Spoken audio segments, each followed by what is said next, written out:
ओम शांति।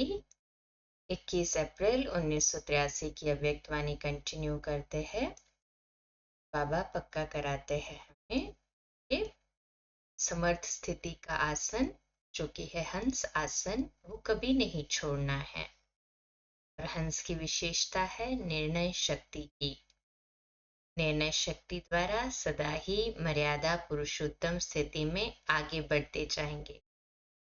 ये वरदान आसन और ये ईश्वरीय टाइटल मर्यादा पुरुषोत्तम का सदा साथ रहे। अच्छा, आज तो सिर्फ बधाई देने का दिन है। सेवा पर जा रहे हैं तो बधाई का दिन है ना। लौकिक घर नहीं, लेकिन सेवा स्थान पर जा रहे हैं। अगुलों के बीच भी जा रहे हो, लेकिन सेवा अर्थ जा रहे हो। कर्म संबंध नहीं समझ के जाना, लेकिन सेवा का संबंध है। कर्म संबंध चुकतो करने नहीं बैठे हो, लेकिन सेवा का संबंध निभाने के लिए बैठे हो। कर्म बंधन नहीं, सेवा का बंधन है। अच्छा, सदा व्यर्थ को समाप्त कर समर्थ स्थिति के हंस आसन पर स्थित रहने वाले, हर कर्म को त्रिकालदर्शी शक्ति से तीनों काल समर्थ बनाने वाले, सदा स्वतः आत्मिक स्थिति में स्थित रहने वाले, ऐसे मर्यादा पुरुषोत्तम श्रेष्ठ आत्माओं को बाप दादा का याद प्यार और नमस्ते। फिर पार्टियों के साथ अव्यक्त बाप दादा की मुलाकात है। पॉइंट, सदा अपने को श्रेष्ठ भाग्यवान अनुभव करते हो। जिसका बाप ही भाग्य विधाता हो, इतना न भाग्यवान होगा। भाग्य विधाता बाप है तो वह वर्षे में क्या देगा?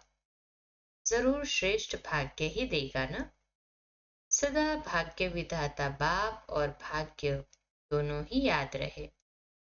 जब अपना श्रेष्ठ भाग्य स्मृति में रहेगा, तब औरों को भी भाग्यवान बनाने का उमंग उत्साह रहेगा, क्योंकि दाता के बच्चे हो। भाग्य विधाता बाप ने ब्रह्मा द्वारा भाग्य बांटा, तो आप ब्राह्मण भी क्या करेंगे? जो ब्रह्मा का काम वह ब्राह्मणों का काम। तो ऐसे भाग्य बांटने वाले वे लोग कपड़ा बांटेंगे, अनाज बांटेंगे, पानी बांटेंगे, लेकिन श्रेष्ठ भाग्य तो भाग्य विधाता के बच्चे ही बांट सकते। तो भाग्य बांटने वाली श्रेष्ठ भाग्यवान आत्माएं हो। जिसे भाग्य प्राप्त है उसे सब कुछ प्राप्त है। वैसे अगर आज किसी को कपड़ा देंगे तो कल अनाज की कमी पड़ जाएगी, कल अनाज देंगे तो पानी की कमी पड़ जाएगी। एक एक चीज कहाँ तक बांटेंगे? उससे तृप्त नहीं रह सकते। लेकिन अगर भाग्य बांटा तो जहाँ भाग्य है वहां सब कुछ है।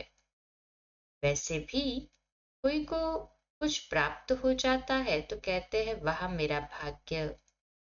जहाँ भाग्य है वहां सब प्राप्त है। आप सब श्रेष्ठ भाग्य का दान करने वाले हो।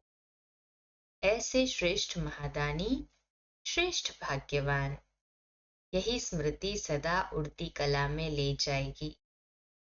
जहाँ श्रेष्ठ भाग्य की स्मृति होगी, वहाँ सर्व प्राप्ति की स्मृति होगी। इस भाग्य बांटने में रौकदिल बनो। यह खूट है। जब थोड़ी चीज होती है तो उसमें कंजूसी की भावना आ सकती, लेकिन ये अखूट है, इसलिए बांटते जाओ, सदा देते रहो। एक दिन भी दान देने के सिवाय न हो। सदा के दानी सारा समय अपना खजाना खुला रखते हैं। एक घंटा भी दान बंद नहीं करते। ब्राह्मणों का काम ही है सदा विद्या लेना और विद्या का दान करना, है ना? ये पक्का है। हाँ जी बाबा। तो इसी कार्य में सदा तत्पर रहो। सदा भाग्य बांटते चलो। और भाग्य बांटना अर्थात बाबा का परिचय सबको देते चलो, कि जहां पर वो भगवान का उनको निश्चय हुआ तो सेकंड में प्राप्ति के वर्षे के अधिकारी बन गए। इतना ऊंचा भाग्य बांट रहे हैं, इस बात का नशा। कहे हाजी बाबा। अच्छा, ओम शांति।